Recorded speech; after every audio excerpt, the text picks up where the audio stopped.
when Staff Sergeant Ryan Razor Hayes and his elite Marine sniper team placed their career-ending bets against the quiet civilian coordinator. They thought they were gambling on a sure thing. They had no idea they were about to witness the most devastating display of marksmanship in Marine Corps history, one that would destroy their reputations, end their careers, and reveal a truth so shocking it would become legend at Quantico. Before we jump back in, tell us where you're tuning in from, and if this story touches you, make sure you're subscribed, because tomorrow, I've saved something extra special for you. Maya Silent Brooks arrived at Marine Corps Base Quantico on a cold Monday morning in November, carrying nothing but a weathered tactical backpack and a manila folder containing her civilian contractor credentials. At 29, she possessed the kind of understated presence that made people's eyes slide right past her average height.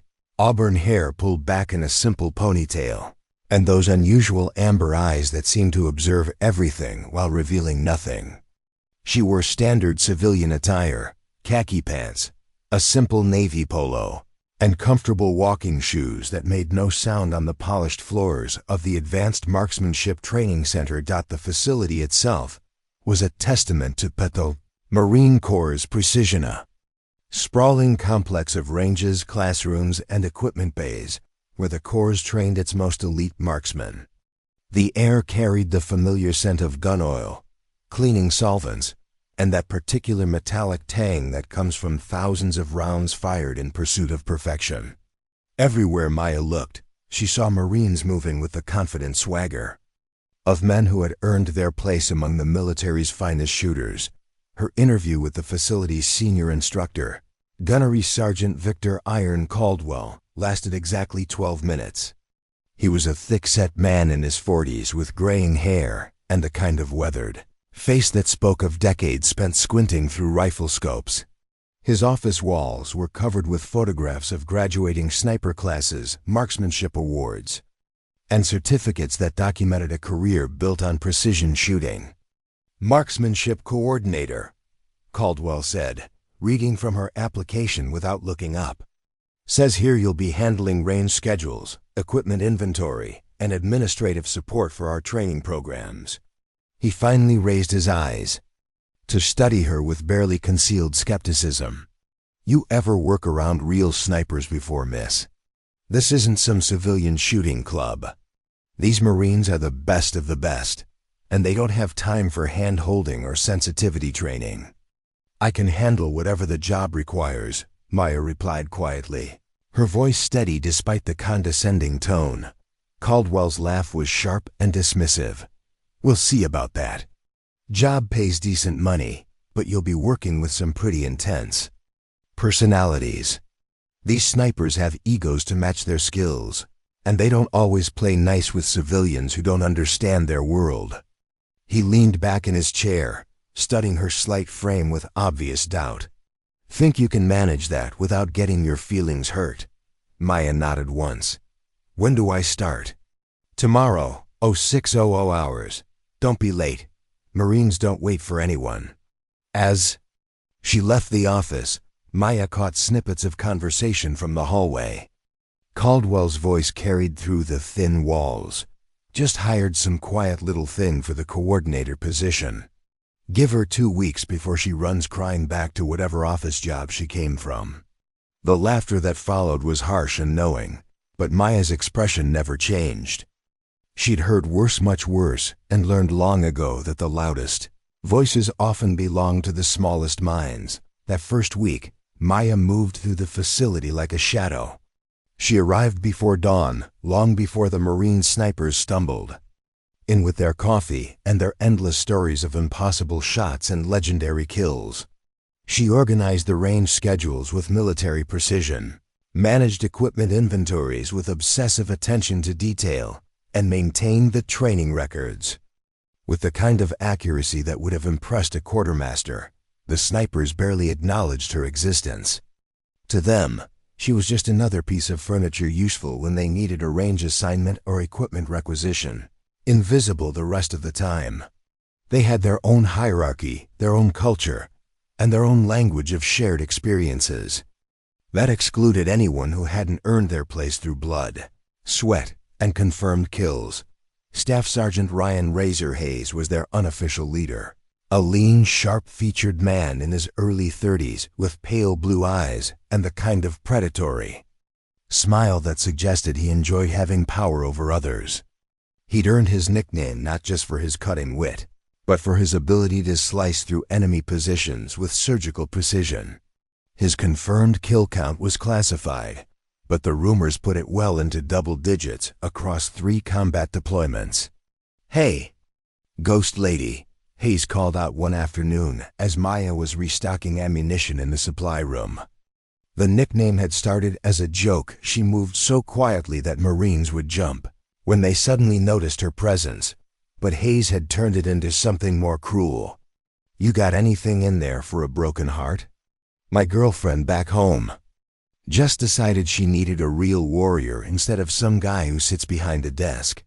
The group around him erupted in laughter.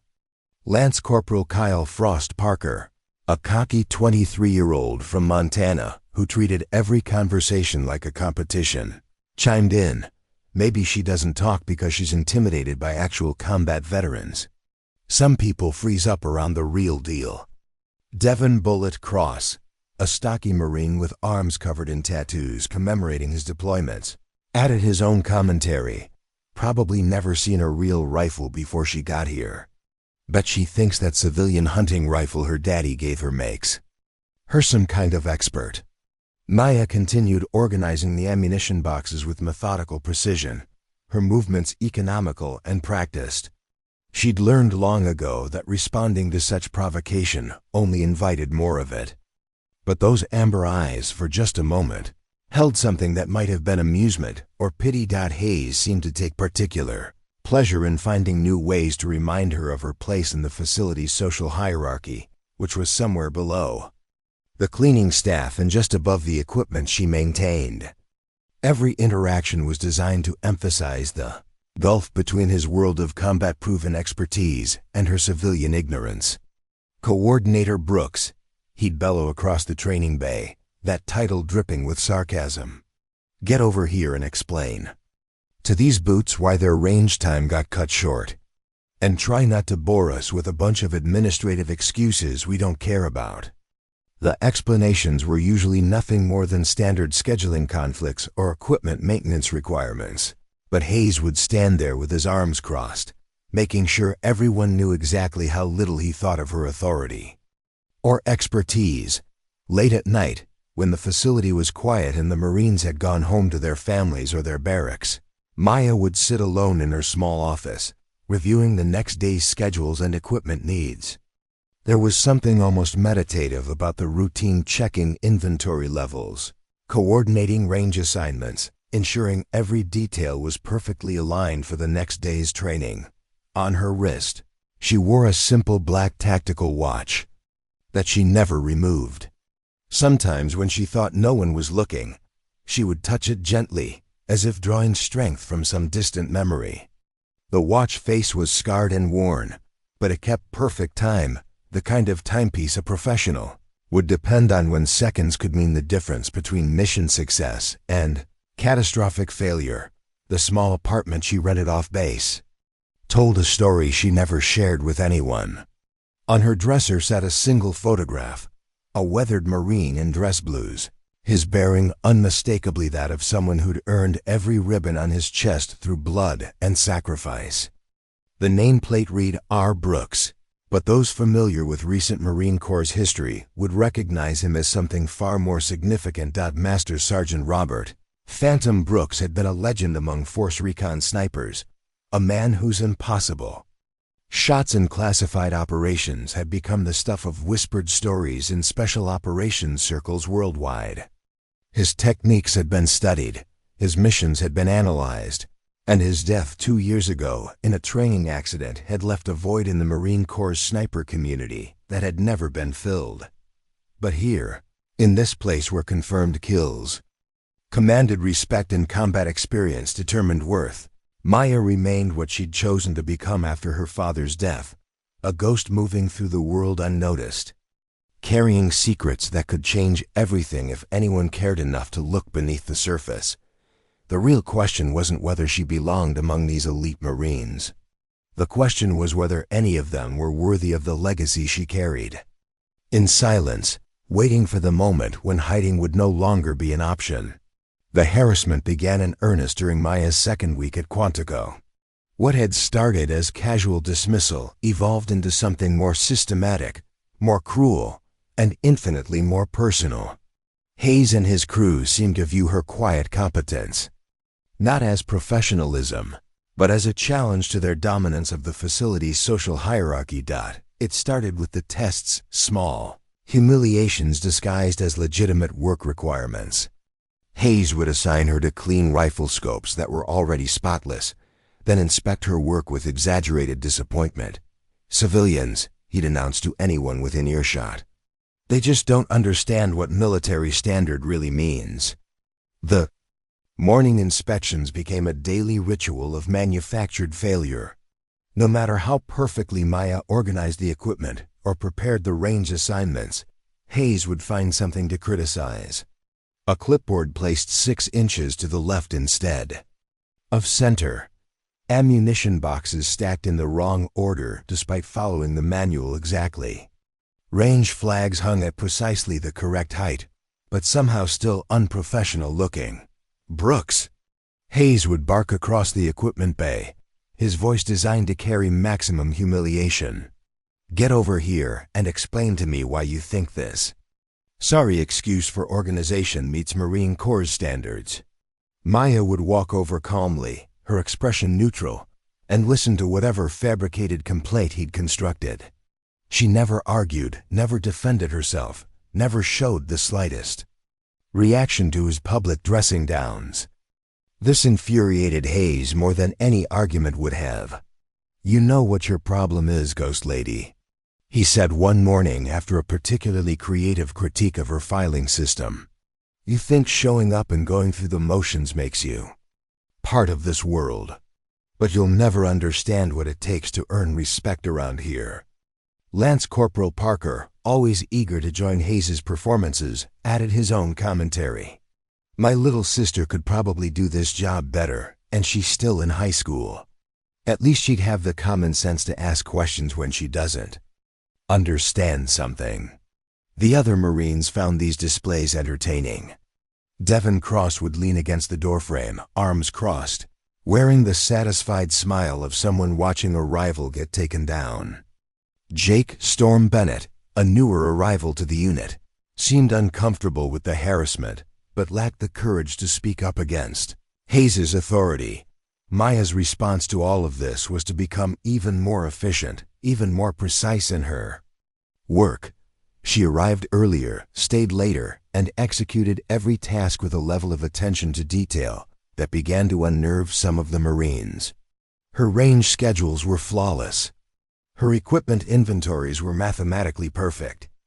Her administrative reports read like they'd been written by someone with decades of military experience. This competence only made Hayes more aggressive.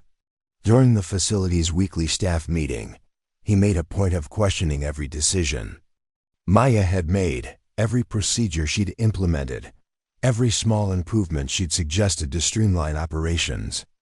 "I'm concerned about our civilian coordinator," he announced to the room full of instructors and senior NCOs. "She seems to think she knows our business better than we do. Yesterday, she actually suggested changes to our ammunition tracking system like she's some kind of expert on combat logistics." Gunnery Sergeant Caldwell nodded gravely. "What kind of changes?" "Oh, just completely reorganizing our entire supply chain to be more efficient," Hayes replied, making air quotes around the word. "Because apparently, the system that's worked for Marines for decades isn't good enough for our civilian expert." The irony was that Maya's suggestions would have saved the facility thousands of dollars and dozens of man-hours per month. Her proposed tracking system eliminated redundancies, reduced paperwork, and created automatic alerts for low inventory levels. It was the kind of innovation that typically earned commendations and promotions if it had come from a Marine. because it came from the quiet civilian woman they'd already decided was incompetent. It was treated as presumptuous interference rather than valuable contribution. The psychological warfare extended beyond work hours. Hayes and his crew would arrange to eat lunch at the same time as Maya, sitting close enough for her to overhear their conversations about real Marines versus desk jockeys and wannabes who think they understand military culture. You know, what kills me about civilians working on military bases, Cross would say, his voice pitched just loud enough to carry. They watch a few war movies and think they get it, but they've never had someone shooting back at them. They've never had to make life or death decisions with incomplete information and no backup plan. Parker would nod sagely. Exactly. They see the gear, they hear the stories, they think they can play soldier. But when things get real, when lives are on the line, they fold faster than cheap tents. The conversations were carefully constructed to sound like general observations while targeting Maya specifically. They would glance in her direction just often enough to make sure she knew she was the subject of their contempt. Maya endured all of this with the same quiet dignity she brought to every aspect of her work. She ate her lunch in silence, completed her tasks with mechanical precision, and gave no indication that their words affected her in any way. This unshakable composure began to gnaw at Hayes in ways he didn't fully understand. He built his identity around being able to intimidate, to dominate, to establish clear hierarchies through force of personality and implied threat. But Maya seemed immune to his psychological tactics. She neither fought back nor surrendered. She simply continued existing in her space with a kind of centered calm that suggested she'd faced much worse than anything he could dish out. This immunity to his bullying felt like a personal insult to Hayes. In his mind, her refusal to be properly intimidated was itself a form of insubordination, a challenge to his authority that demanded escalation.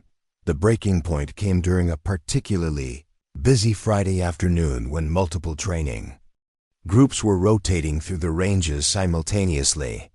Maya was coordinating ammunition resupply, range assignments, and equipment maintenance with the kind of multitasking efficiency that kept everything running smoothly despite the chaos. Hayes watched her work with growing irritation.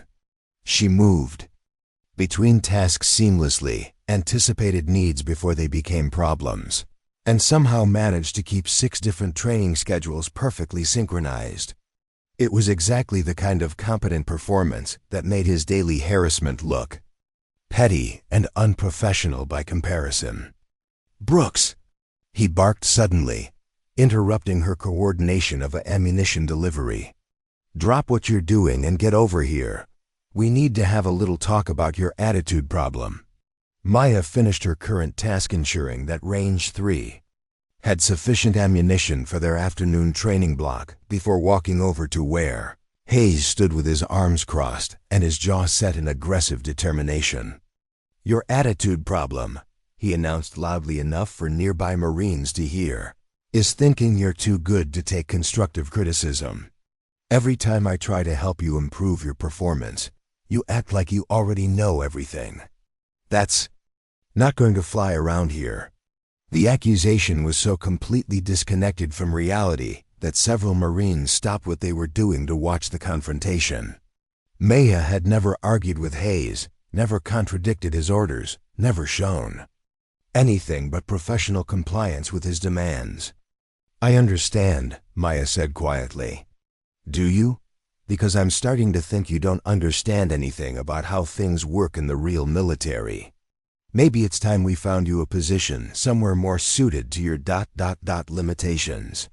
The threat hung in the air like smoke from a fired round. Hayes had finally said what everyone knew he'd been building toward. Maya's job was in jeopardy, and her crime was being competent while civilian.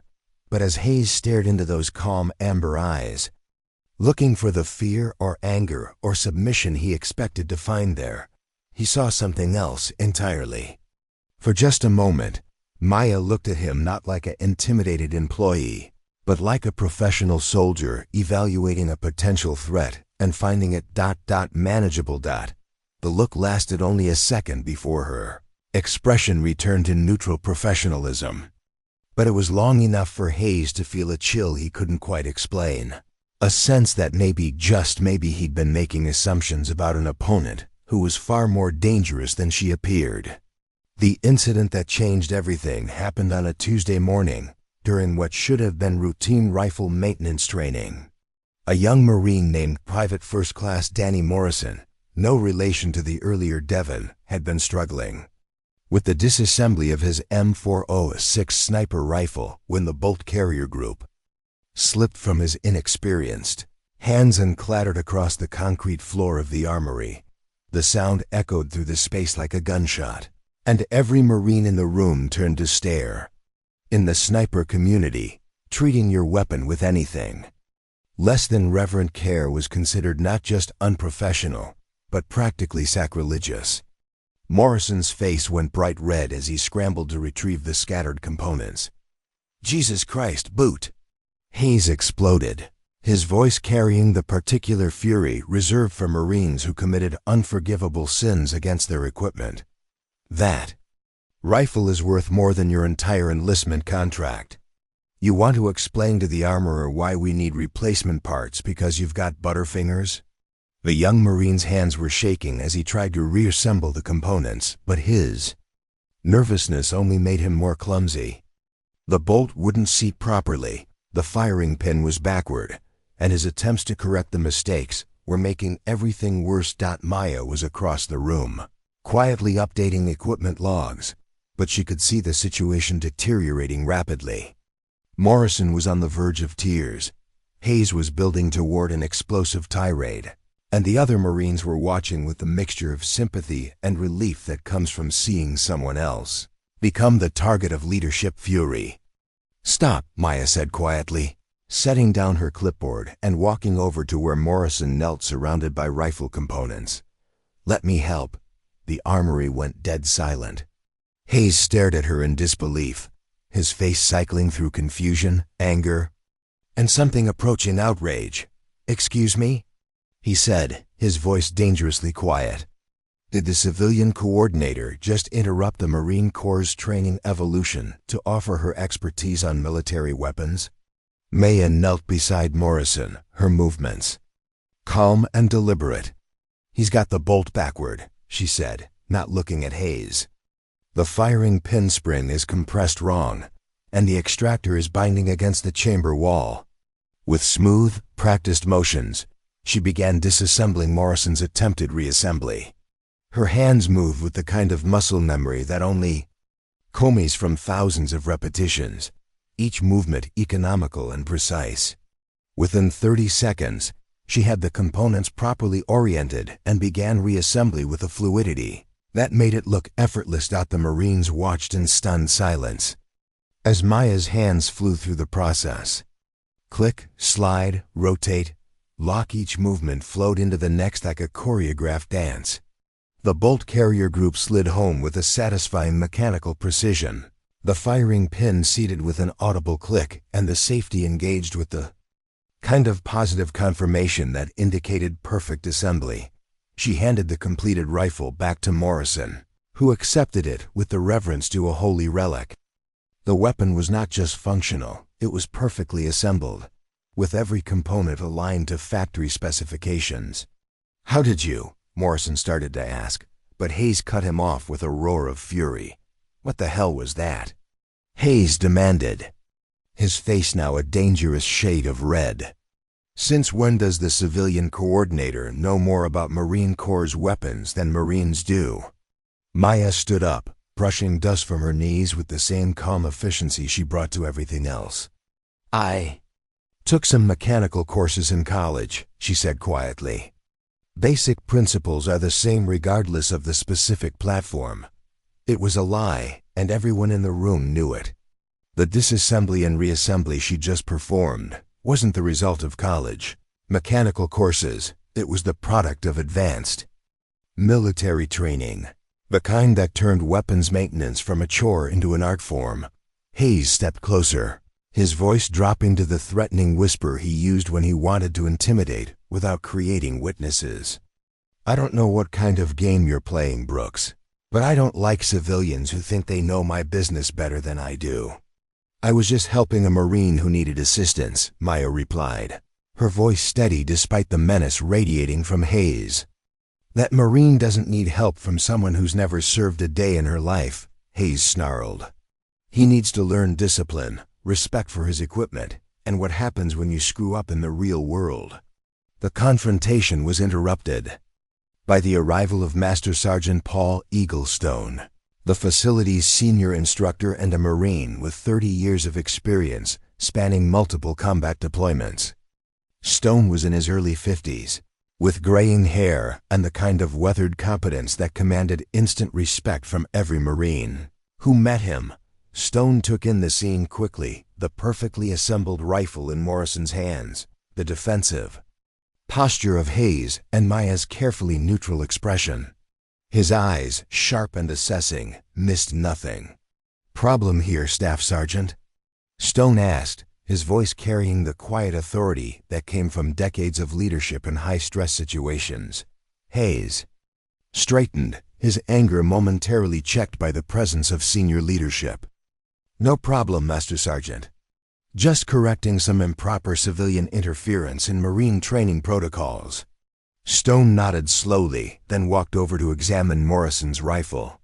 He performed a functions check with practiced efficiency bolt operation, trigger reset, safety engagement. Everything worked perfectly.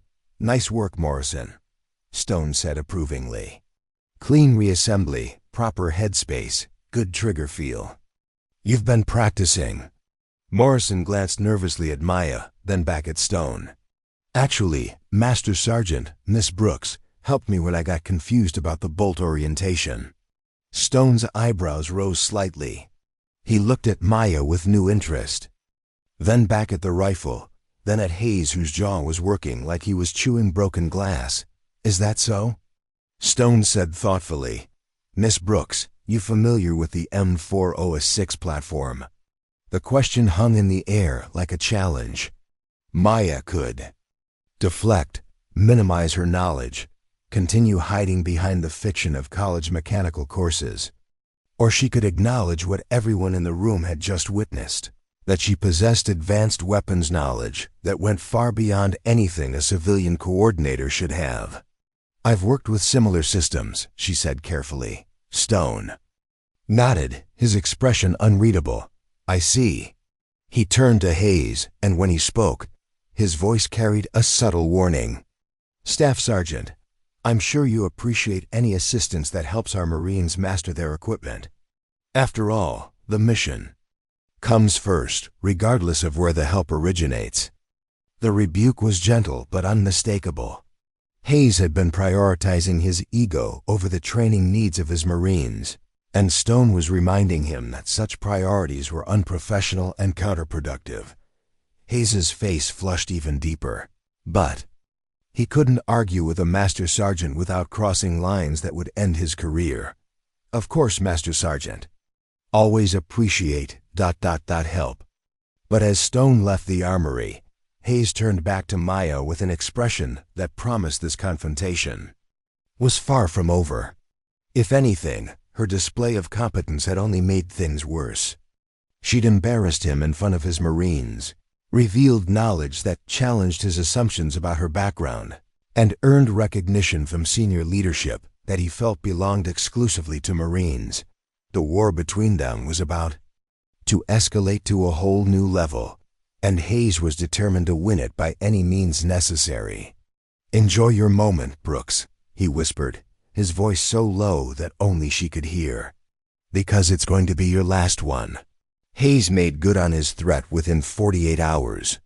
What had been casual harassment transformed into a systematic campaign designed to destroy Maya's credibility, undermine her work, and force her resignation through sheer professional misery. It started with the scheduling conflicts.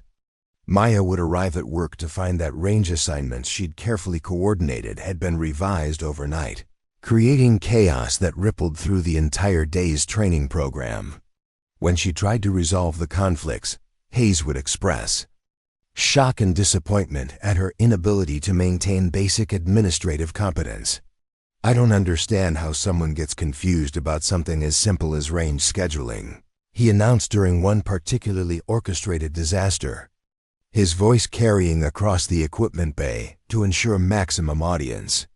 "We've got 3 training groups showing up for the same range time, ammunition deliveries going to the wrong locations, and equipment conflicts that could have been avoided with basic attention to detail."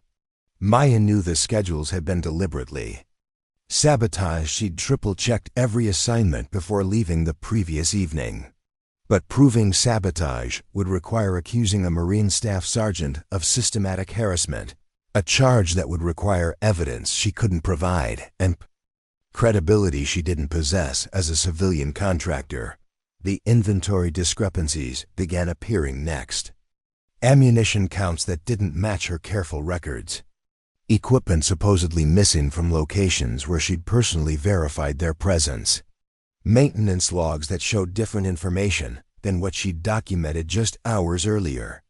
Each discrepancy triggered investigations that consumed hours of Maya's time and painted her as either incompetent or dishonest. Hayes would shake his head sadly during these reviews, expressing regret about having to question her work while making it clear that her performance was becoming a serious concern. "I hate to say this," he told Gunnery Sergeant Caldwell during one of Maya's performance reviews, speaking loud enough for her to hear through the thin office walls, "but I'm starting to wonder if we made a mistake hiring civilian support for such critical functions. Maybe we need someone with actual military experience who understands the importance of accuracy in combat operations." The psychological pressure was relentless and expertly applied. Hayes had clearly spent years perfecting the art of institutional harassment, knowing exactly how to create problems that would be blamed on his target while keeping his own hands technically clean. But Maya's response continued to frustrate him. Instead of cracking under the pressure, she became even more methodical, even more precise in her documentation. She began taking photographs of equipment layouts, creating time-stamped inventory logs, and maintaining backup copies of all schedules and assignments. Her defensive measures were so thorough that they began to make Hayes' sabotage more difficult to execute. This adaptation infuriated Hayes beyond reason. In his experience, sustained pressure eventually broke everyone. They either fought back and gave him an excuse to escalate, or they submitted and gave him the satisfaction of complete dominance. Maya's refusal to do either felt like a personal insult to his expertise in psychological warfare. The betting culture among the Marine snipers provided Hayes with his next weapon. These Marines, like elite warriors throughout history, would bet on anything: who could score highest on qualification tests, who could complete physical training fastest, who would be first to spot targets during training exercises. The bets were usually small and friendly, but they served an important social function in maintaining unit cohesion and competitive spirit. Hayes began incorporating Maya into these bets as a form of extended humiliation. $20, says the Ghost Lady, can't tell the difference between match-grade ammunition and standard ball, he announced during one lunch break, loud enough for everyone to hear. Anyone want to take that action? The bets became increasingly specific and demeaning. Could Maya identify different rifle calibers by sight? Could she estimate range distances? Did she know the difference between a bipod and a tripod? Each bet was designed to highlight her supposed ignorance while providing entertainment for the Marines at her expense. Parker, always eager to join Hayes' campaigns, took particular pleasure in creating new categories of humiliation. "I bet she's never even fired a rifle," he announced one afternoon. "Probably thinks the safety is some kind of on-off switch for the scope." Cross added his own contributions. "My money says she couldn't hit a barn door at 10 meters. Civilians always think shooting is like video games, point and click, right?" The conversations were carefully structured to sound like harmless Marine banter, while actually constituting workplace harassment. Hayes was too experienced to make direct threats or explicit statements that could be reported to leadership. Instead, he created an environment where Maya's competence was constantly questioned, her background was regularly mocked, and her presence was treated as an ongoing joke. The most insidious aspect of Hayes's campaign was how he weaponized the other Marines' natural tribal instincts. He didn't need to order them to exclude Maya. He simply created social conditions where joining in the harassment became the path of least resistance, while defending her would mark them as outsiders to the group dynamic. Bennett, the newer Marine, who'd seemed uncomfortable with the earlier harassment, found himself gradually drawn into the group's behavior. Not because he enjoyed cruelty, but because the alternative was becoming a target himself. Social pressure in tight-knit military units could be overwhelming, and Hayes was expert at exploiting that pressure. "You know what kills me about this whole situation," Hayes said during one of his orchestrated lunch conversations, his voice pitched to carry throughout the dining area. "We've got Marines here who've risked their lives in combat, earned their positions through blood and sacrifice, and we're supposed to pretend that someone who's never served is somehow our equal." The speech was designed to sound like patriotic pride while actually being an attack on Maya's legitimacy. Hayes was framing the conflict not as personal harassment, but as a defense of Marine Corps' values against civilian intrusion. "These Marines have earned the right to be here," he continued, gesturing broadly at his audience. "They've proven themselves under fire, demonstrated their commitment to something bigger than themselves, and earned their place in the brotherhood through sacrifice. That means something. That should mean something." The applause was scattered, but genuine.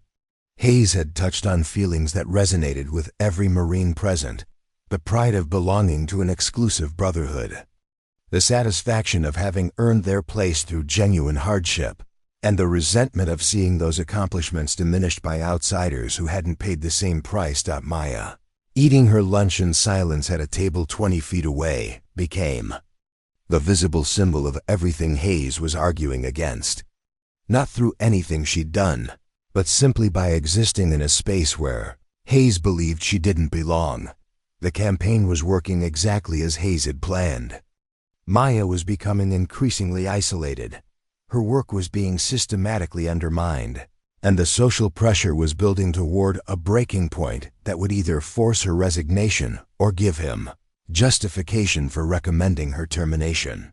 But Hayes had made one crucial miscalculation. He'd assumed that Maya's quiet competence was the result of civilian training and natural aptitude. He'd never considered the possibility that her skills came from somewhere much more dangerous, or that his campaign of harassment was being observed by someone who'd spent years learning to identify threats and eliminate them with surgical precision. The quiet civilian coordinator was keeping careful notes of her own, and when the time came for her response, it would be devastating in ways Hayes couldn't possibly imagine. The announcement came on a frigid Monday morning in December, delivered with the kind of ceremonial gravity that Marines reserved for their most sacred traditions. Master Sergeant Stone stood before the assembled snipers and support staff in the main briefing room, his weathered face serious as he outlined what would become the most consequential day in the facility's recent history.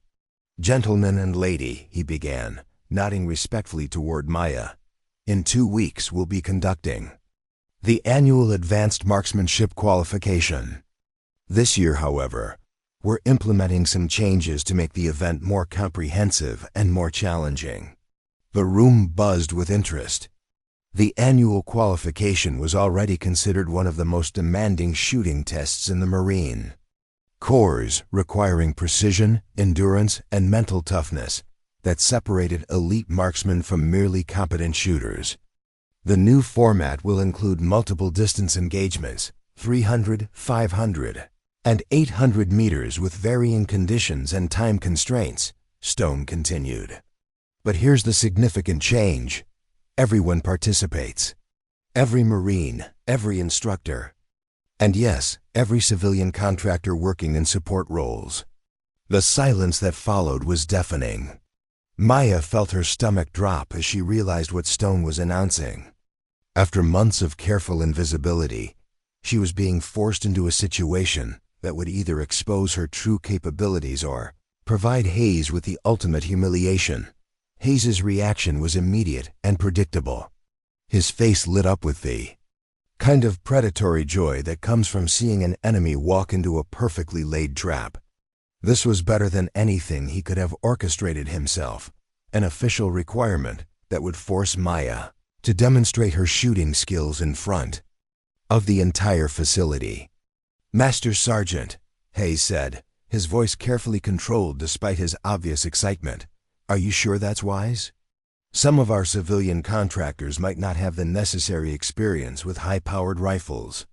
We wouldn't want anyone getting hurt due to inadequate training." Stone's eyes found Hayes across the room, and his expression carried a subtle warning. "Staff Sergeant Hayes, I'm confident that anyone working at an advanced marksmanship facility possesses the basic competency to safely handle military weapons.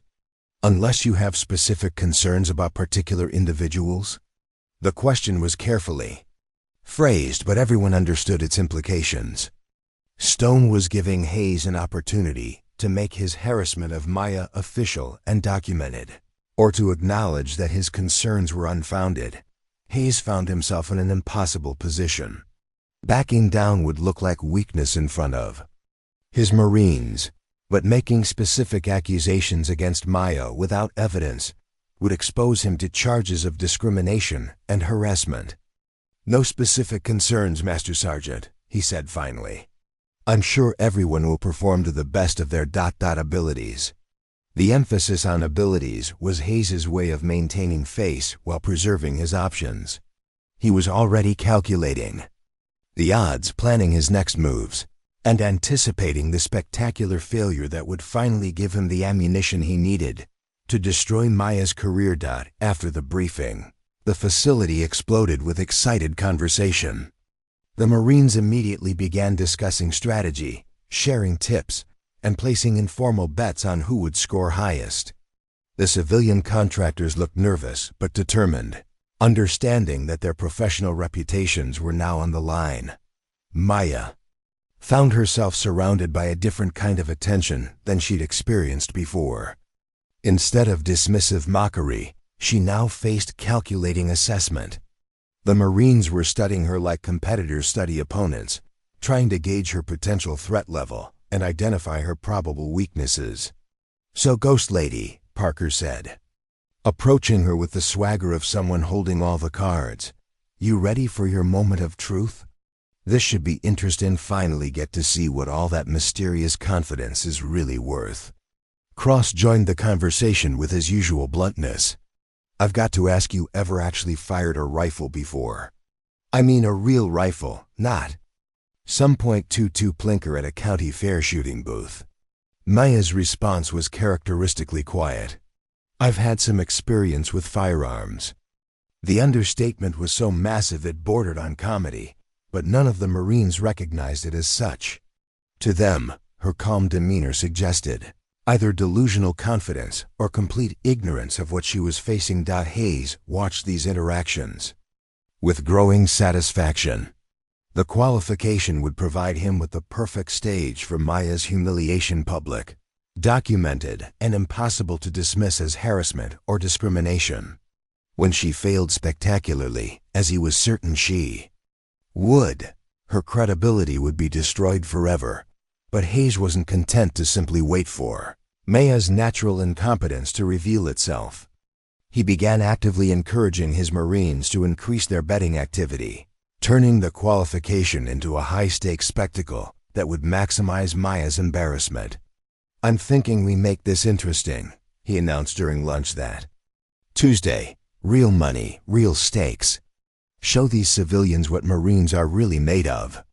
Preparing and narrating this story took us a lot of time, so if you are enjoying it, subscribe to our channel. It means a lot to us. Now back to the story. The betting quickly escalated beyond anything the facility had seen before. Marines were wagering not just money, but pride, reputation, and in some cases, their professional standing. Hayes encouraged the escalation, understanding that higher stakes would create more pressure and more spectacular failure. "I'll put $100 on the table," Hayes announced, his voice carrying across the dining area. $100 that says none of our civilian contractors can break into the top 10 scorers. Any takers? Several Marines immediately accepted the bet, confident that their professional training and combat experience would easily outclass any civilian, regardless of background. The pot grew rapidly as more Marines added their own money and predictions. Hayes wasn't finished. "Tell you what," he said, his eyes finding Maya across the room. "Let's make this really interesting. I'll bet my next promotion against anyone who thinks our ghost lady can score in the top 5. My career against theirs." The challenge hung in the air like a thrown gauntlet. Hayes was literally betting his professional future on Maya's failure, demonstrating the depth of his confidence in her incompetence. It was the kind of high-stakes gamble that Marines respected, even when they questioned the wisdom of the bet. Several Marines accepted immediately, caught up in the excitement and the potential for easy money. Others hesitated, recognizing that Hayes was too experienced to make such dramatic wagers without absolute certainty of victory. Maya listened to all of this in silence, her expression giving nothing away. Inside, however, she was experiencing emotions she hadn't felt since her father's death, a mixture of grief, anger, and something that might have been anticipation. For 2 years, she'd honored her promise to stay hidden, to avoid the spotlight, to let the world believe that Robert Phantom Brooks had died without passing his legendary skills to the next generation. But Hayes's arrogance was pushing her toward a choice she'd hoped never to face. That evening, Maya sat in her small apartment, staring at the photograph of her father and wrestling with a decision that would change everything. She could continue hiding, accept the humiliation of a poor shooting performance, and maintain the fiction that had protected her for so long. Or she could step into the light and show these Marines exactly what they'd been mocking for months. The phone call to Cole, her father's old commander, Colonel Marcus Webb, lasted less than 5 minutes. But by the time she hung up, Maya had made her choice.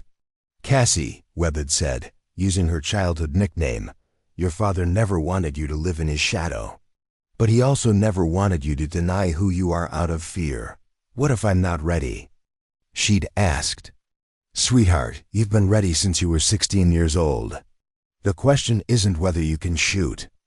The question is whether you're finally willing to let the world see what Robert Brooks taught his daughter."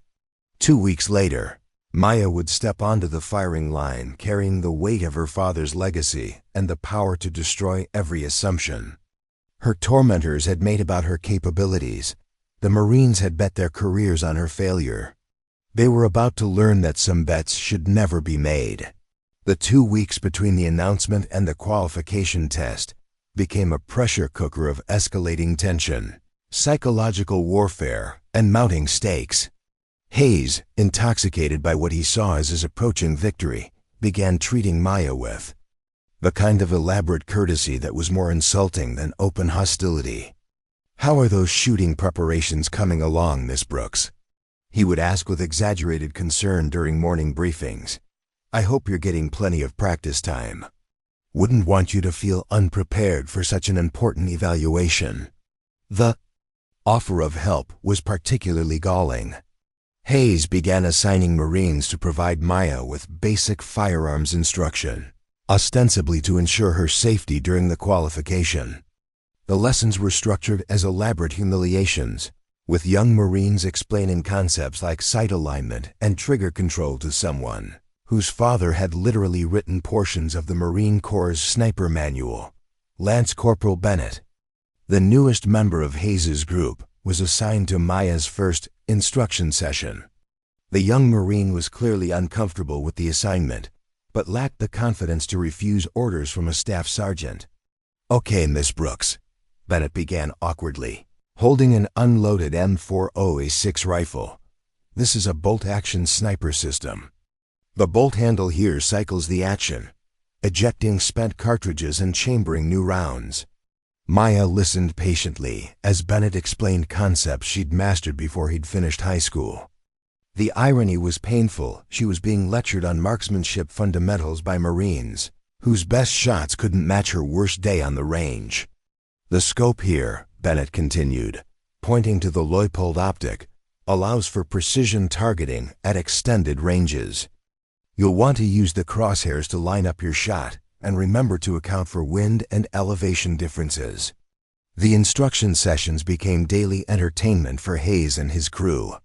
They would gather to watch Maya receive basic training, making observations and suggestions that were designed to highlight her supposed ignorance.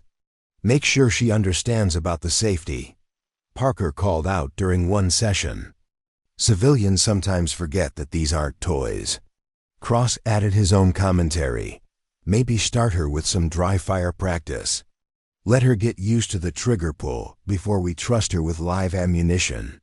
But the most demoralizing aspect of the instruction wasn't the condescension. It was the genuine effort some of the Marines put into helping her. Bennett, despite his discomfort with the situation, was actually trying to provide useful guidance. He'd spent hours preparing lesson plans, gathering training materials, and thinking about the best ways to accelerate Maya's learning curve.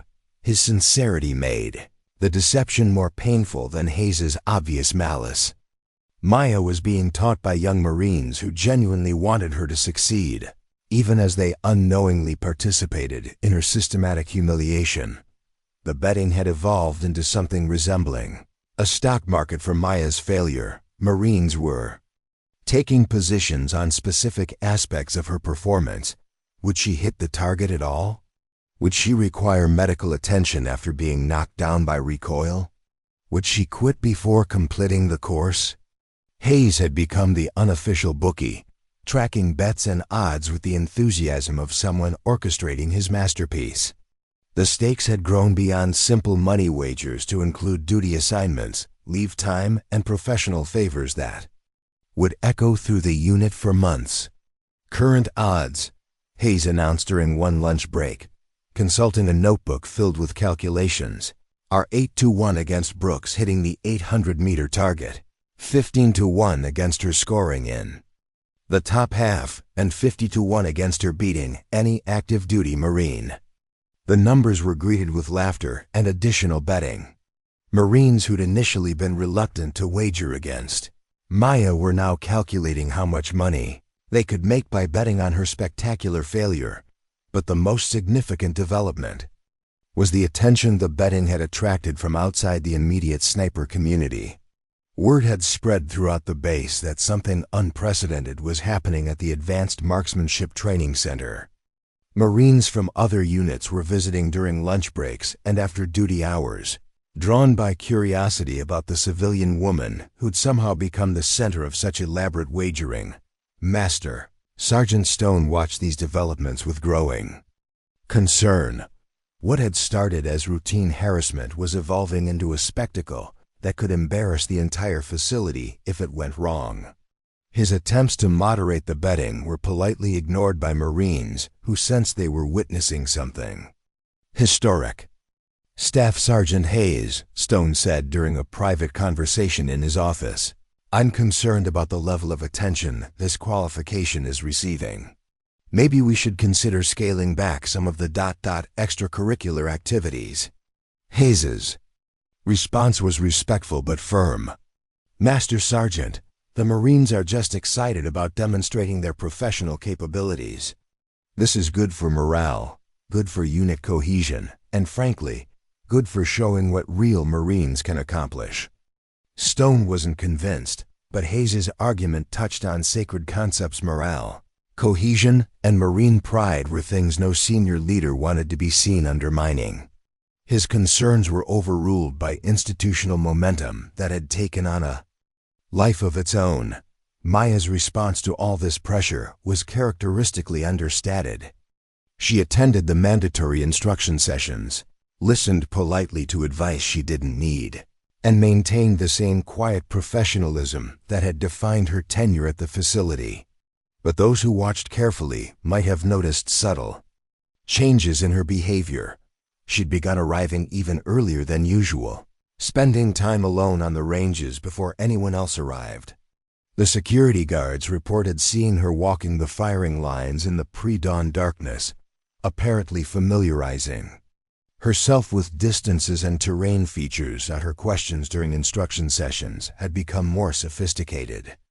Instead of asking about basic concepts, she was inquiring about specific technical details, barrel harmonics, ammunition specifications, and atmospheric effects on bullet trajectory. The question suggested a level of theoretical knowledge that went far beyond casual civilian interest. Most significantly, her demeanor was changing in ways that only someone with military experience would recognize. The soft-spoken civilian coordinator was gradually being replaced by someone with sharper edges, more focused attention, and the kind of alert stillness that comes from years of high-stakes training. Hayes, blinded by his own expectations and prejudices, interpreted these changes as evidence of growing pressure and mounting anxiety. In his mind, Maya was finally beginning to understand the magnitude of what she faced, and her nervousness was confirmation that his psychological campaign was working perfectly. But Master Sergeant Stone, watching from a distance with the benefit of 3 decades of military experience, was beginning to suspect that something else entirely was happening. The changes he observed in Maya reminded him of something he'd seen before in combat veterans, the subtle transformation that occurred when professional warriors prepared for battle. The night before the qualification, Maya made one final phone call to Colonel Webb. Their conversation was brief, but when she hung up, her decision was final and irrevocable. Tomorrow, the Marines would learn that some bets are too dangerous to make, and some opponents are too lethal to underestimate. The quiet civilian coordinator was about to remind them that in the world of precision shooting, reputation and reality don't always align. Hayes had built his trap perfectly, but he'd made one crucial error. He'd assumed he was the hunter, when in reality, he'd been the prey all along. The night before the qualification, Maya couldn't sleep. She lay in her small apartment bed, staring at the ceiling while her father's tactical watch ticked steadily on the nightstand beside her. Every few minutes, she would glance at the photograph on her dresser, searching Robert Brooks's weathered face for some sign of approval or forgiveness for what she was about to do. At 0200 hours, she gave up on sleep altogether and drove to the base. The security checkpoint was manned by Corporal Williams, a quiet Marine who'd always treated her with basic respect, unlike some of his peers. "Working late again, Miss Brooks?" Williams asked, checking her ID with routine professionalism. "Couldn't sleep," Maya replied, which was true enough. "Thought I'd review some paperwork before tomorrow's big event." Williams nodded sympathetically. "Yeah, the whole base is talking about the qualification. You nervous?" Maya considered the question seriously. Was she nervous? Not about the shooting. She could put rounds through the same hole at 800 meters with boring consistency. But about everything that would come after. About the questions, the scrutiny, the end of her carefully maintained anonymity. "A little," she said finally. The Advanced Marksmanship Training Center was eerily quiet at 0230, lit only by security lighting that cast long shadows across the empty ranges. Maya badged into the facility and made her way to her small office, where she sat in the darkness for nearly an hour, wrestling with a decision that had been 2 years in the making.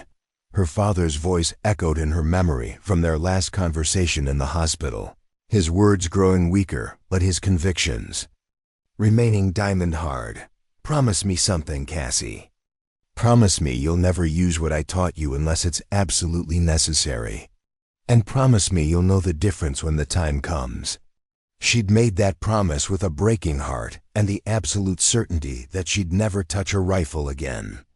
The skills her father had spent 15 years developing in her, the breathing techniques, the mathematical precision, the ability to read wind and weather and terrain like a native language, all of it would die with him, buried beneath the weight of grief and guilt that followed his training accident. But sitting in the darkness of her office, surrounded by the tools and environment of precision shooting, Maya was forced to confront a question she'd been avoiding for months. Was this situation absolutely necessary? Hayes wasn't just harassing her, he was systematically destroying her professional reputation, creating a hostile work environment that violated every principle of military leadership, and using his position of authority to abuse someone he perceived as powerless to fight back. His campaign had escalated beyond personal malice into something that threatened not just Maya's career, but potentially the careers of any future civilian contractors who might face similar treatment.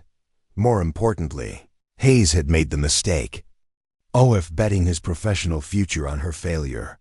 By wagering his next promotion and encouraging dozens of Marines to risk money and reputation on the same bet, he'd created a situation where her success would have consequences far beyond personal vindication. At 0400, Maya made her decision.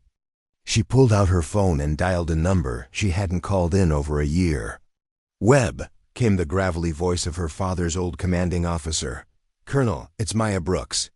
I'm sorry to call so early, but I need to ask you something." There was a pause as Webb processed the unexpected contact. "Cassie, everything all right? You sound different." "I need to know something about my father. About the promise I made to him." Webb was quiet for a long moment. When he spoke, his voice carried the careful precision of someone choosing words.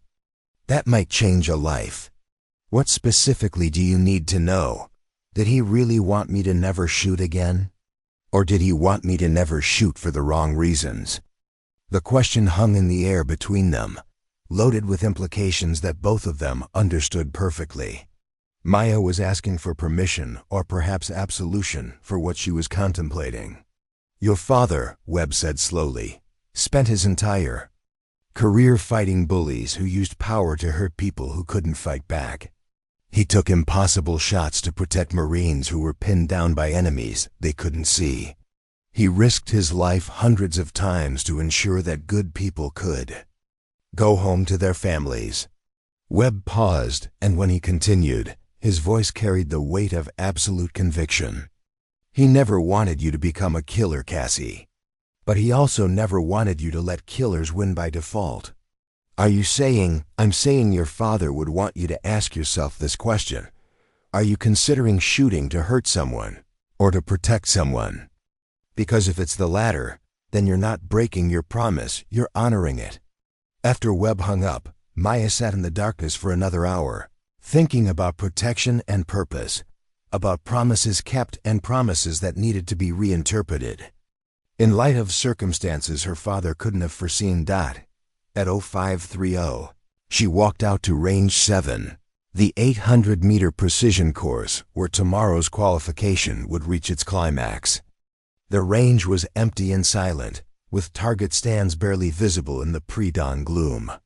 Maya walked the firing line slowly, her feet finding the exact positions where she would lie tomorrow, her eyes calculating angles and distances with unconscious precision. The wind was coming from the northwest at approximately 6 miles per hour, barely enough to affect bullet trajectory at the shorter distances, but significant enough to require correction at 800 meters. The temperature was 34 degrees Fahrenheit, cold enough to affect powder burn rates and require minor adjustments to elevation settings.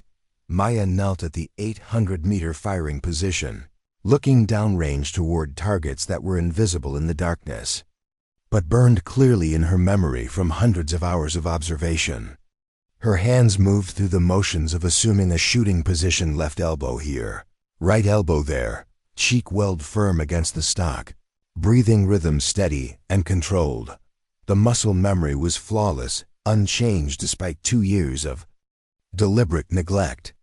Her father's training had been too thorough, too deeply ingrained, to fade simply because she'd chosen not to use it. As the sun began to rise, painting the Virginia sky in shades of gray and gold, Maya stood and walked back toward the facility. In 6 hours, she would return to this spot carrying a rifle and the weight of her father's legacy. The Marines who'd spent months mocking her would learn what Phantom Brooks had taught his daughter about precision, patience, and the price of underestimating an opponent. Hayes had created this situation through arrogance and cruelty. Now he would face the consequences of challenging someone whose skills he couldn't comprehend, and whose resolve he'd seriously underestimated.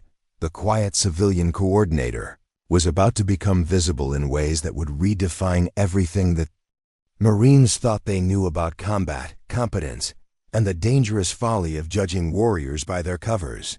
The morning of the qualification dawned cold and clear, with the kind of crystalline Virginia air that makes distant targets appear closer than they actually are. By 0700, the Advanced Marksmanship Training Center was buzzing with activity as Marines arrived carrying rifle cases, spotting scopes, and the nervous energy that accompanies high-stakes competition. Maya arrived at her usual time, dressed in the same practical civilian clothes she wore every day: khaki pants, navy polo shirt, and comfortable walking shoes that made no sound on the concrete. She carried a small backpack containing water, energy bars, and the basic supplies any participant might bring to a day-long shooting event. What she didn't carry was her own rifle. Unlike the Marines who'd spent the previous evening lovingly cleaning and adjusting their personal weapons, Maya would be shooting with standard facility equipment rifles she'd never fired before, with optics she'd never zeroed and ammunition she'd never tested. The disadvantage was so overwhelming that several Marines actually expressed sympathy for her situation. Even Hayes, in a moment of what might have been genuine concern or calculated psychological warfare, offered to let her borrow one of the unit's backup rifles that had been properly zeroed and tested. "No thank you," Maya replied quietly. "I'll use whatever equipment is assigned to me." Hayes shrugged, apparently interpreting her refusal as either stubborn pride or complete ignorance of what she was facing. Either way, it suited his purposes perfectly. Master Sergeant Stone gathered the participants at 0800 for final briefing and equipment assignment. The group included 12 active-duty Marine snipers, 4 instructors, and 3 civilian contractors including Maya. Each shooter would engage targets at 300, 500, and 800 meters with 10 rounds at each distance. Maximum possible score was 300 points, 10 perfect bullseyes at each range. "Weather conditions are ideal," Stone announced, consulting his notes. Temperature 38 degrees, wind from the northwest at 5 to 7 miles per hour, barometric pressure steady. Range safety protocols are in effect, and all shooters will be supervised by qualified range safety officers. The equipment assignment was conducted by random draw, ensuring that no shooter received advantage through preferential weapon selection. Maya drew rifle number 7, a standard M40A6 that had been maintained to facility specifications but showed the wear of extensive use by training Marines. As she accepted the weapon, Hayes made a show of examining it with professional concern. "That one's got a few miles on it," he observed loudly enough for nearby Marines to hear. "Hope it shoots straight for you. Would hate for equipment problems to affect your performance." The comment was designed to sound helpful while actually highlighting Maya's disadvantage and providing Hayes with a ready excuse for her expected failure. If she shot poorly, it would be because she was incompetent.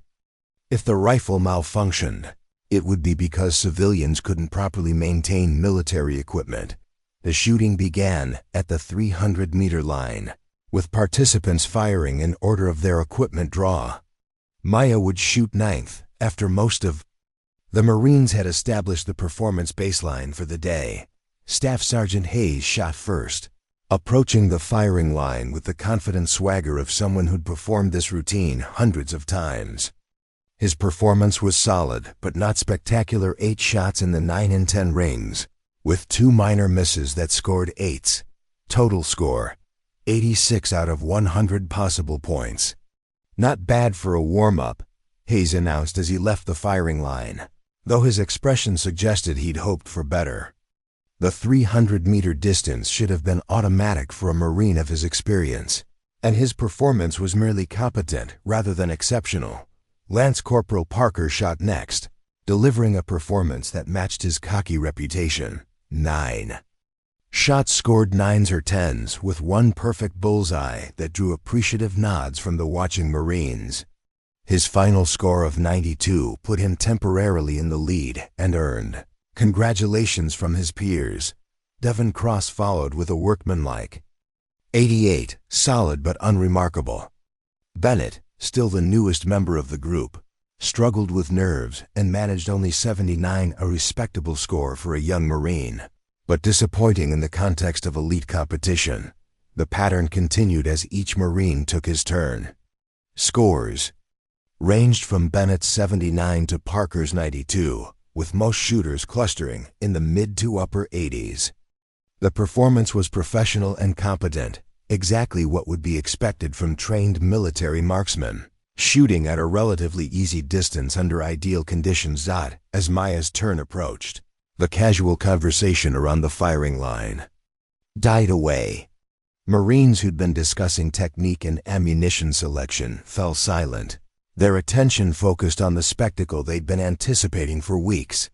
Hayes positioned himself where he could observe Maya's shooting position, ostensibly to provide safety oversight, but actually to ensure he had the best view of her expected humiliation. His notebook was ready to record her score, and his expression carried the satisfied anticipation of someone about to collect on a sure bet. "Brooks, you're up," called the range safety officer, a gunnery sergeant from the base's military police detachment who'd been brought in to ensure impartial supervision. Maya walked to the firing line carrying rifle number 7, her movements calm and unhurried, despite the attention focused on her. She knelt beside the shooting mat, set down her small backpack, and began the ritual of preparing for precision shooting. The Marines watched with mixtures of curiosity and barely suppressed amusement as Maya adjusted the rifle sling, checked the scope settings, and examined the bolt action with movements that seemed more thorough than necessary for someone supposedly learning to shoot. "Take your time," Hayes called out in a voice dripping with false encouragement. "No pressure. We all know this is new for you." Maya didn't respond. She was no longer hearing Hayes, no longer aware of the watching Marines, no longer conscious of anything except the rifle in her hands and the targets. 300 meters downrange, something fundamental had shifted in her posture and presence. The uncertain civilian coordinator was gone, replaced by someone who moved with the fluid precision of a professional warrior. Her breathing had changed to the deep, controlled rhythm that optimizes oxygen flow for precision shooting.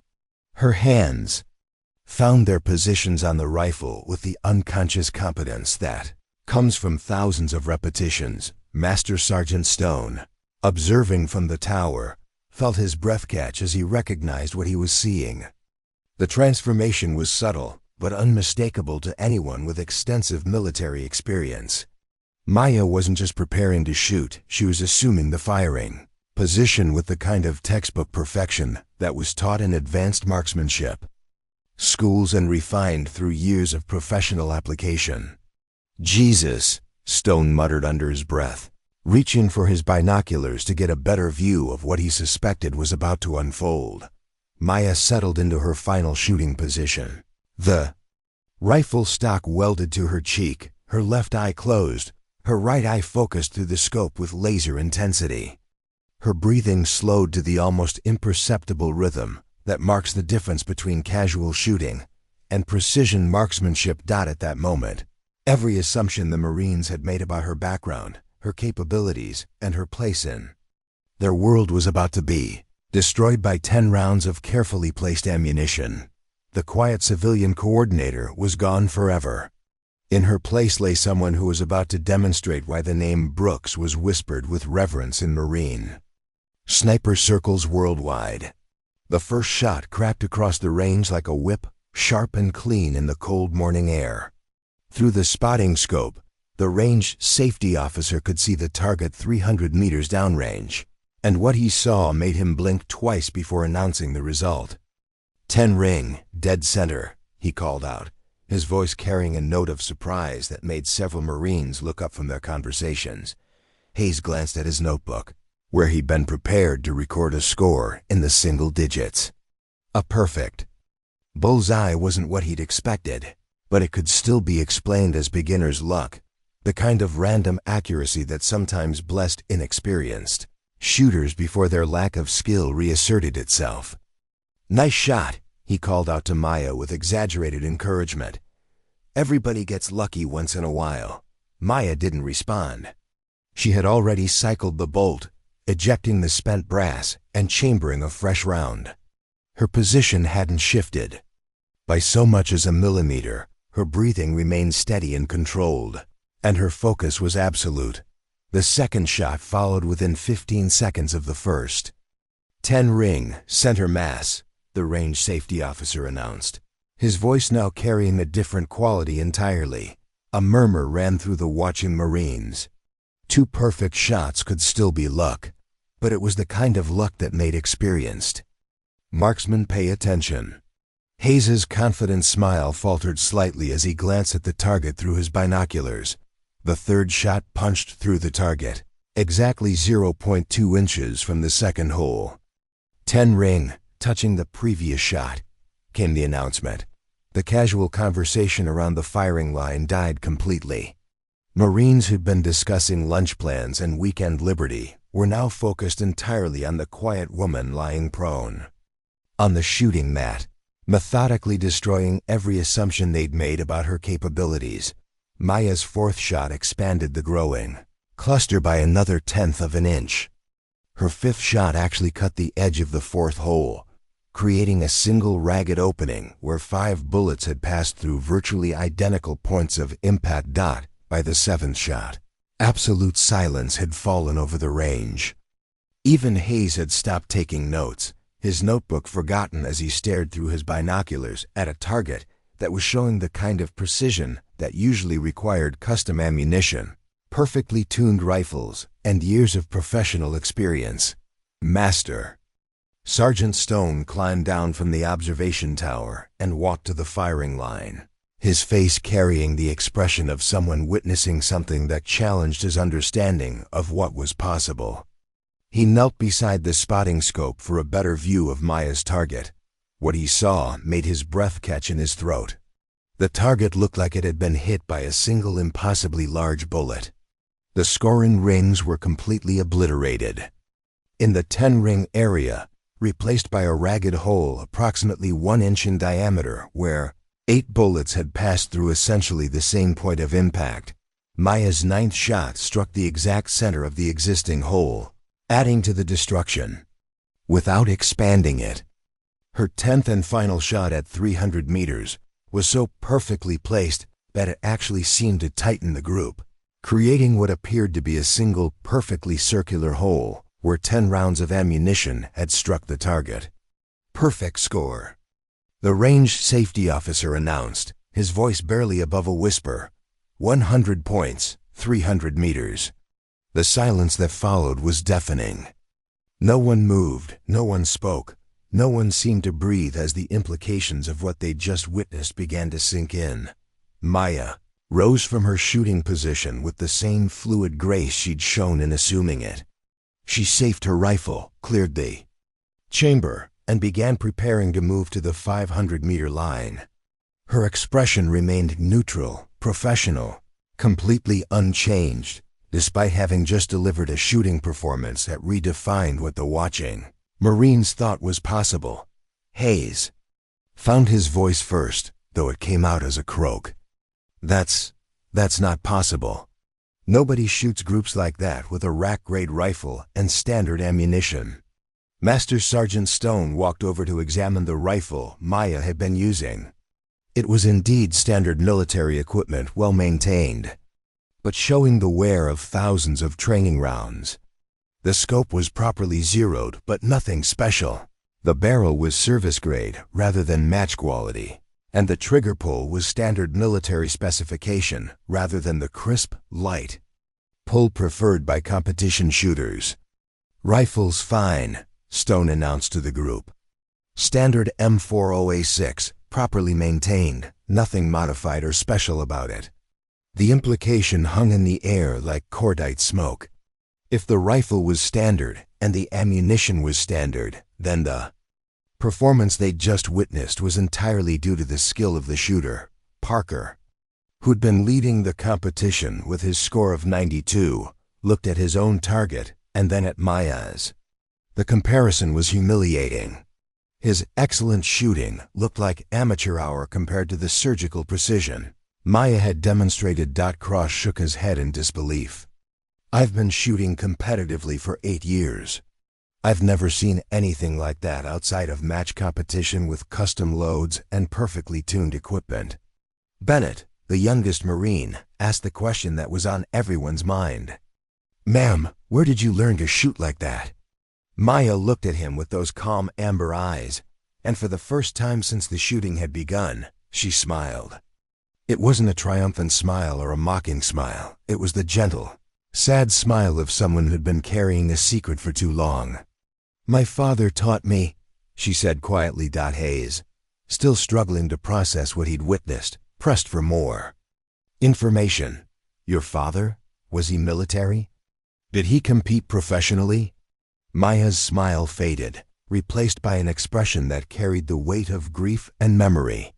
She glanced at Master Sergeant Stone, who was watching her with the sharp attention of someone beginning to piece together a puzzle. "You could say that," Maya replied. Stone stepped forward, his voice carrying the authority of someone who'd earned the right to ask hard questions. "Miss Brooks, I think it's time you told us exactly who your father was." The moment had arrived, the point of no return that Maya had been avoiding for 2 years. She could continue deflecting, maintain her anonymity, and hope that her shooting performance would be attributed to natural talent or lucky coaching. Or she could finally reveal the truth that would change everything the Marines thought they knew about combat, about legacy, and about the quiet civilian coordinator who'd been moving among them like a ghost. Maya looked around at the faces of the Marines who'd spent months mocking, dismissing, and underestimating her. Hayes, whose arrogant confidence had evaporated into shocked disbelief. Parker, whose cocky swagger had been replaced by genuine awe. Cross, Bennett, and all the others who treated her as less than capable, less than worthy of respect. They were about to learn that they'd been in the presence of military royalty, and their crime hadn't been failing to recognize her. It had been failing to treat her with the basic human dignity that every person deserved, regardless of their background or connections. "Master Sergeant Robert Brooks," she said quietly, her voice carrying across the silent range like a prayer. "Marine Force Recon, Scout Sniper." They called him Phantom. The name hit the assembled Marines like a physical blow, and in that moment, everything changed forever. The silence that followed Maya's revelation stretched for what felt like eternity. Master Sergeant Robert "Phantom" Brooks wasn't just a name in Marine Corps history. He was a legend whose exploits had been studied in sniper schools, analyzed in tactical manuals, and whispered about in barracks around the world. His confirmed kill count remained classified, but the stories that had filtered down through the special operations community painted a picture of a man who could make impossible shots under impossible conditions. The 1,247-meter kill in Fallujah. The 3 consecutive headshots through a sandstorm in Afghanistan. The counter-sniper operation in Syria, where he'd eliminated 4 enemy marksmen in 12 seconds without revealing his position. Phantom Brooks.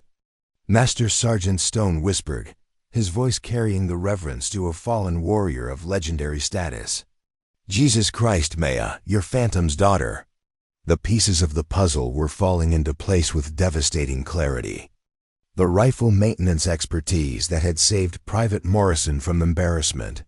The medical skills that had stabilized the injured Marine with field surgery precision. The quiet competence, the unshakable calm, the way she'd moved through their facility like someone who belonged in military environments despite never having served. She wasn't just some civilian. coordinator who'd wandered in off the street. She was the daughter and heir of one of the most respected snipers in Marine Corps' history, trained from childhood by a man whose skills had become the stuff of military legend. Hayes stood frozen, his notebook still clutched in his hands, as the full magnitude of his mistake crashed over him like a tsunami. For months, he'd been systematically harassing, belittling, and attempting to humiliate someone whose father was revered by every professional marksman in the military. Worse, he'd bet his career on her failure, encouraged dozens of Marines to wager money and reputation on the same assumption, and turned her expected humiliation into a facility-wide spectacle that had attracted attention from across the base. "I didn't know," Hayes said, his voice barely audible. "How could I have known?" Maya looked at him with those calm amber eyes that suddenly seemed much more dangerous than they had moments before. "Would it have mattered?" she asked quietly. "Would you have treated me differently if you'd known who my father was?" The question hung in the air like an indictment. Everyone present understood exactly what she was asking, and the answer was as obvious as it was damning. "That's not the point," Hayes said desperately. "If you'd told us, I shouldn't have needed to tell you anything." Maya interrupted, her voice still quiet but carrying an edge that made several Marines step back involuntarily. "Either I deserved basic respect and professional courtesy, or I didn't. My father's reputation shouldn't change that equation."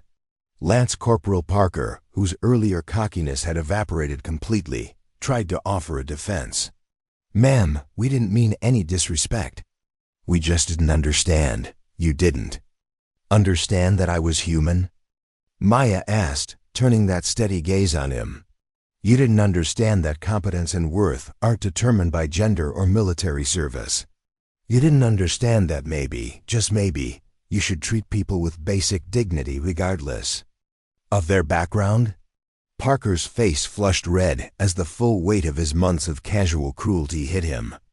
Every joke, every dismissive comment, every moment of participation in Hayes's harassment campaign was now revealed for what it truly was: the systematic abuse of someone whose capabilities they'd been too blind and arrogant to recognize.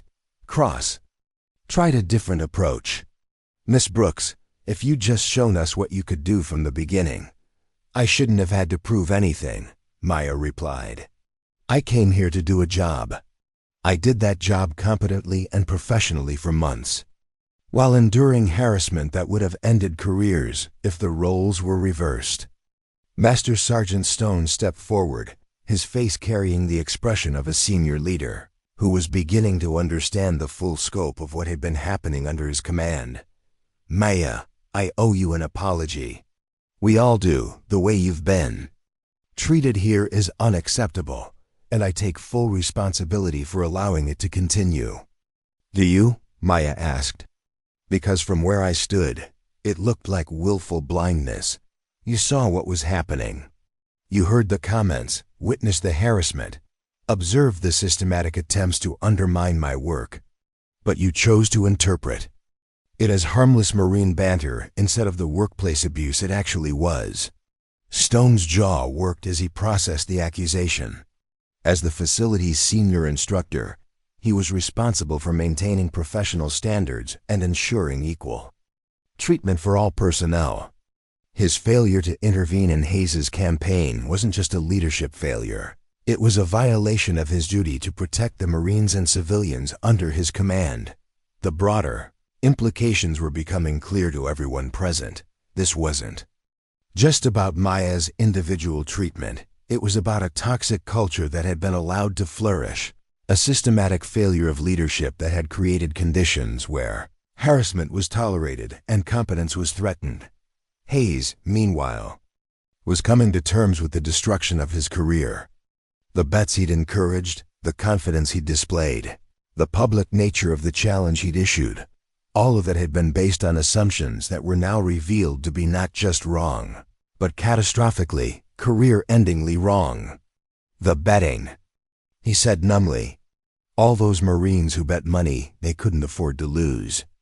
All those bets about career consequences and professional reputation. Maya nodded. Yes, let's talk about the betting. You wagered your next promotion on my failure.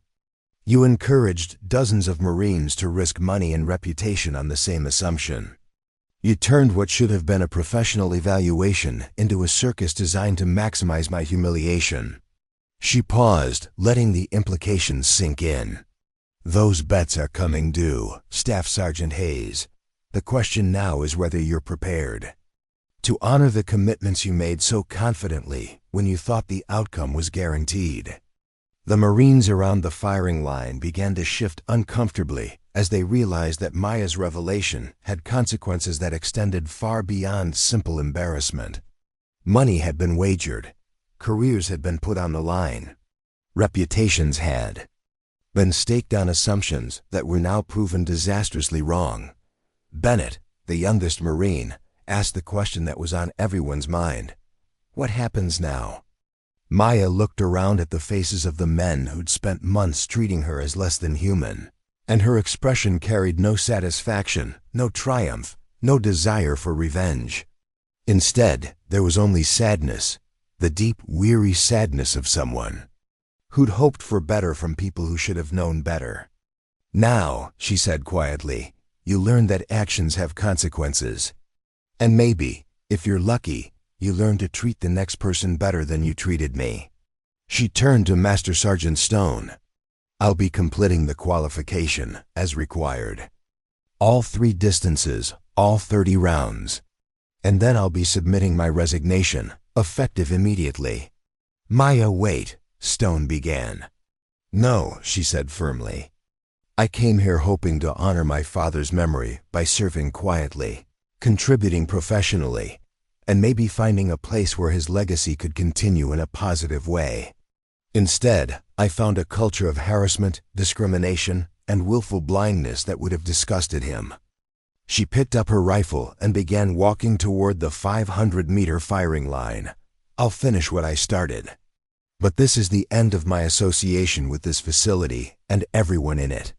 As she walked away, the Marines stood in stunned silence, finally beginning to understand the true cost of their months of cruelty and the magnitude of what they'd lost through their own prejudice and arrogance. Maya completed the 500-meter course with the same surgical precision she demonstrated at 300 meters. 10 shots, 10 perfect bull's eyes, each round passing through a group so tight it looked like a single large hole.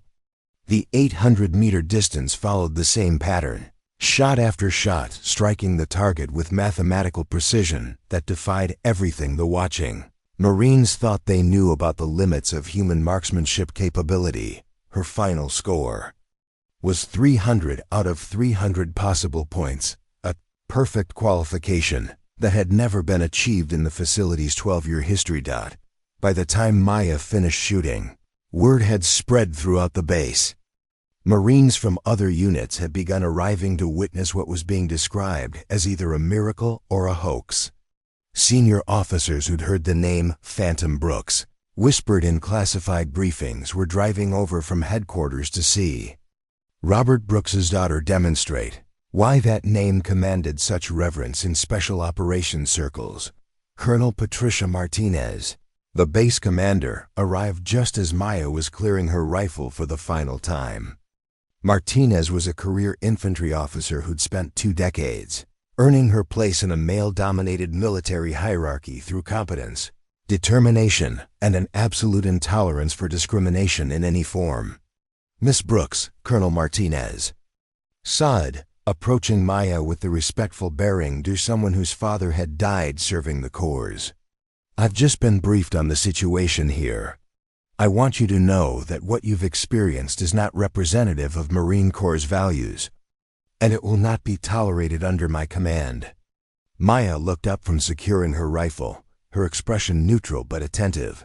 Thank you, ma'am. I understand you've submitted your resignation. I'd like to ask you to reconsider that decision. The request surprised everyone within earshot. Colonel Martinez was not known for begging anyone to stay, but she was also not known for allowing exceptional talent to walk away. Due to leadership failures she could correct. "Ma'am, with respect, I don't think that's possible," Maya replied. "The culture here is too deeply entrenched, and the damage to working relationships is too extensive to repair." Martinez nodded thoughtfully. "What if I told you that significant personnel changes were already in motion?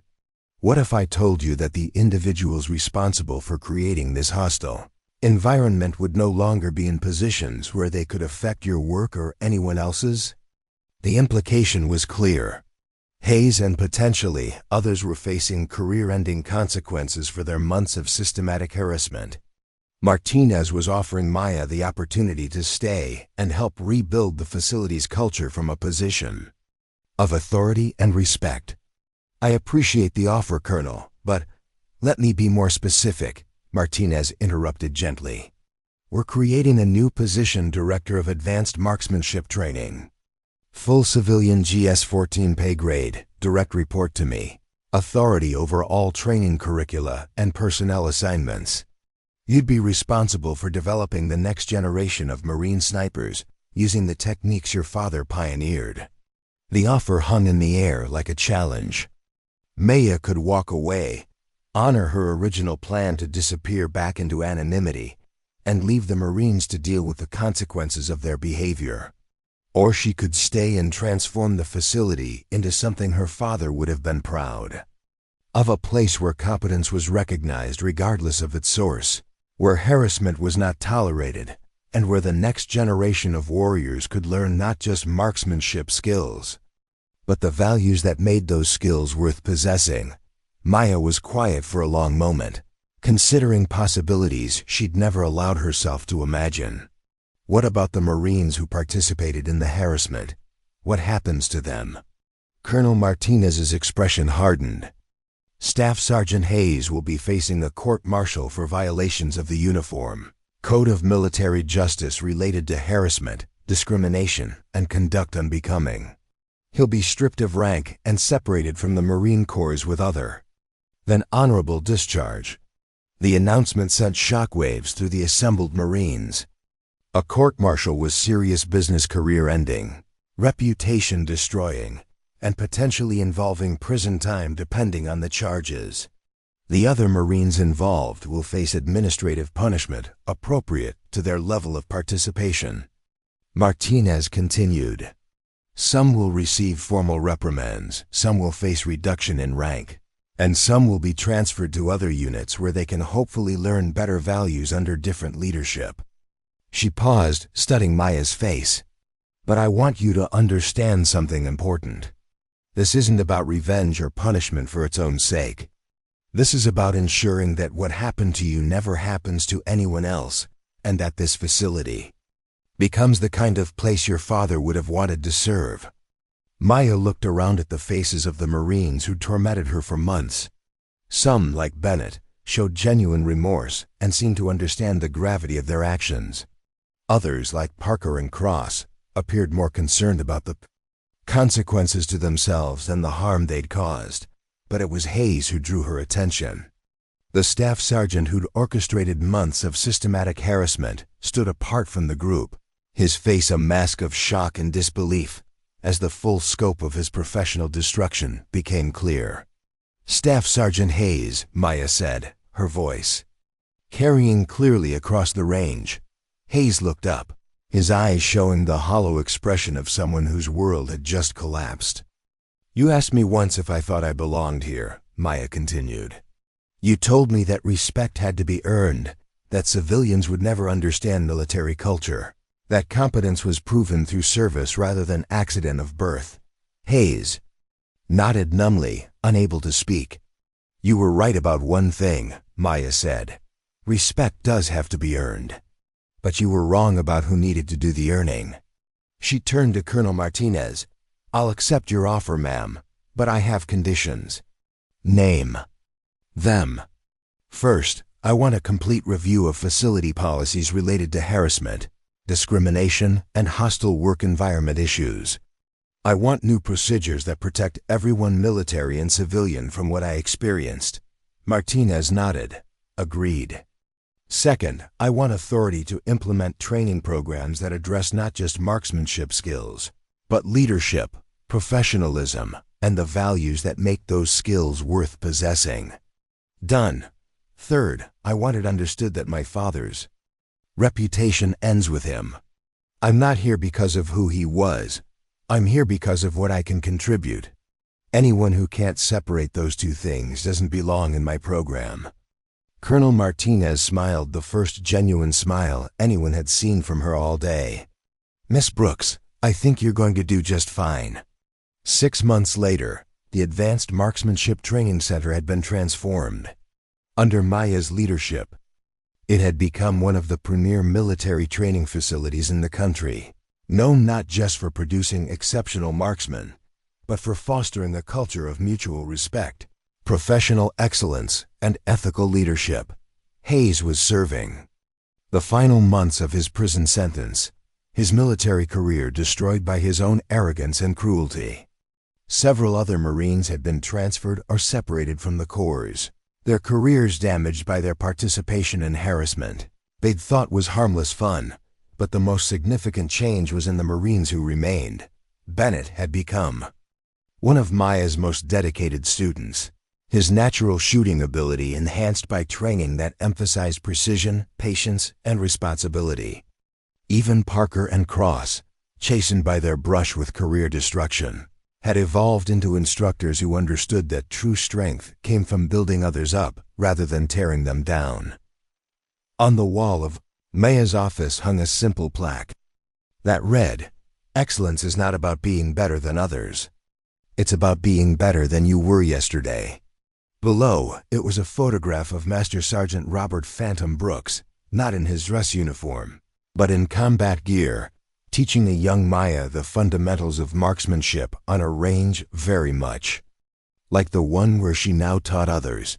The legacy lived on, but it had found its own voice, its own purpose, and its own way of honoring the values that made warriors worth following. Sometimes, the most important shot isn't the one that hits the target. Sometimes it's the one that changes everything that comes after. Up next, you've got 2 more standout stories right on your screen. If this one hit the mark, you won't want to pass these up. Just click and check them out. And don't forget to subscribe and turn on the notification bell so you don't miss any upload from us.